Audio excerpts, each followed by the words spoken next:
I wonder if you can figure out what classroom I've been in all week. I'm in the Boulevard. On weekdays during the school year, this is Miss Nanette's classroom, and she teaches our 5-day pre-K class.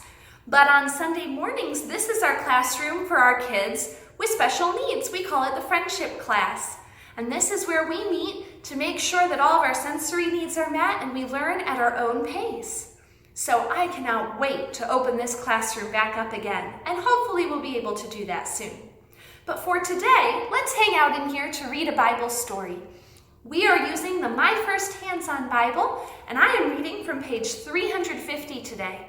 Yesterday we read a really sad story, and I told you that our sad story had a happy ending, and that today we get to read about the happy ending.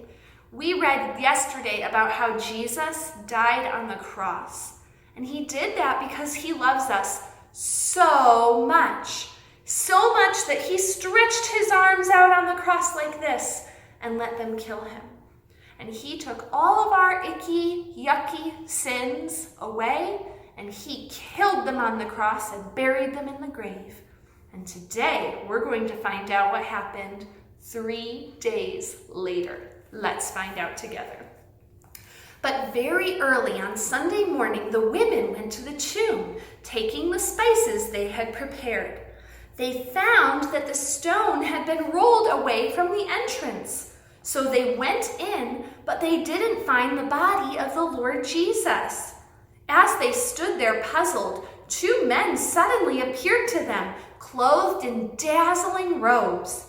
The women were terrified and bowed with their faces to the ground. Then the men asked, "Why are you looking among the dead for someone who is alive?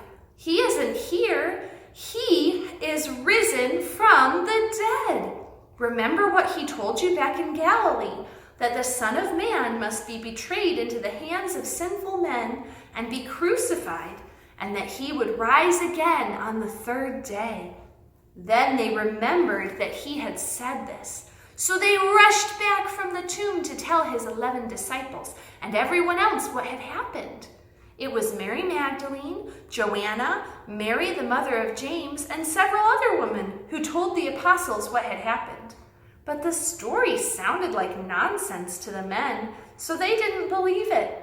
However, Peter jumped up and ran to the tomb to look. Stooping, he peered in and saw the empty linen wrappings. Then he went home again, wondering what had happened. It is kind of a crazy story, isn't it?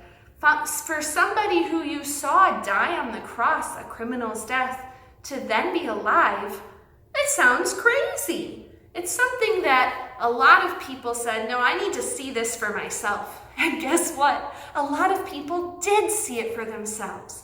Next week, we only have 2 more readings to do.